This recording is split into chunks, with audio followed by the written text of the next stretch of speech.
ಈಗ ಆ ಸಬ್ಜೆಕ್ಟ್ ಬೇಡ ಬ್ರದರ್. ನೆನ್ನೆ ತಾನೇ ನಿಖಿಲ್ ಕುಮಾರಸ್ವಾಮಿ ಅವರು ಜೆಡಿಎಸ್ ಮತ್ತು ಬಿಜೆಪಿ ಅಲಯನ್ಸ್ ನ್ಯಾಚುರಲ್ ಅಲಯನ್ಸ್ ಅಂತ ಹೇಳಿ ನೆನ್ನೆ ತಾನೇ ಹೇಳಿದ್ದಾರೆ. ಅದರಿಂದ ಇಲ್ಲಿ ನಮ್ಮಲ್ಲಿ ಯಾವುದೇ ಗೊಂದಲಕ್ಕೆ ಅವಕಾಶ ಕೊಡಲ್ಲ. ಅದರ ಬಗ್ಗೆ ನೀವು ಯಾರು ಸಂಶಯ ಪಡಬೇಡಿ. ರಾಜ್ಯಕ್ಕೆ ಒಳ್ಳೇದಾಗಬೇಕು. ರಾಜ್ಯಕ್ಕೆ ಒಳ್ಳೇದಾಗ ದೃಷ್ಟಿಯಿಂದ ನಾವು ಸರಿಯಾದ ರೀತಿ ತೀರ್ಮಾನಗಳು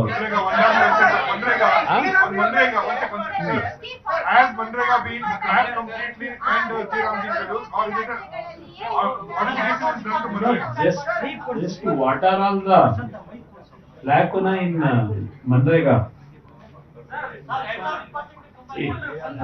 The experience from last 10 years. No political. Only Manrega. Only this bill has introduced in Parliament. Some changes is there, but several issues what Manrega they have actually implemented, that also continuing with some modification. Because I think it's constitutional, sir. Manrega was brought in through constitutional provision. So the scheme it will continue. There is no question of violating constitution. ಒಂದೇ ನಿಮಿಷ. ಮೊನ್ನೆ ಯಾವುದೋ ಪತ್ರಿಕೆಯಲ್ಲಿ HMT ವಿಷಯದಲ್ಲಿ close ಆಗಿದೆ ಅಂತ ಹೇಳಿ ಏನು ಮಾಹಿತಿ ಬಂದಿದೆ. HMT ಯನ್ನ ಡಿಸ್ಇನ್ವೆಸ್ಟ್ಮೆಂಟ್ ಮಾಡಬೇಕು ಅನ್ನೋದು 2016 ಆಗೋಗಿದೆ.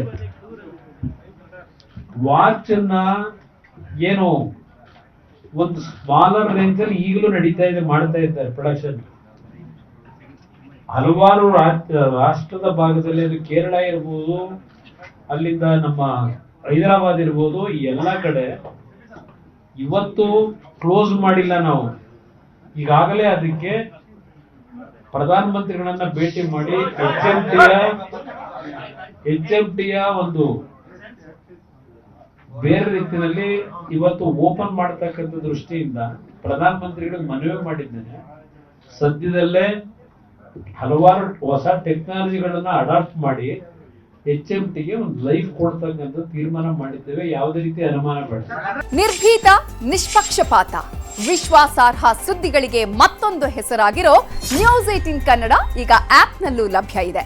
ದಯವಿಟ್ಟು ಇಲ್ಲಿರೋ QR ಕೋಡ್ ಅನ್ನ ಸ್ಕ್ಯಾನ್ ಮಾಡಿಕೊಂಡು ಆಪ್ ಡೌನ್ಲೋಡ್ ಮಾಡೋದಕ್ಕೆ ಮರಿಬೇಡಿ. ನಿಮ್ಮ ಬೆಂಬಲ ಹೀಗೆ ಸದಾ ನಮ್ಮೊಂದಿಗಿರಲಿ. ಧನ್ಯವಾದ.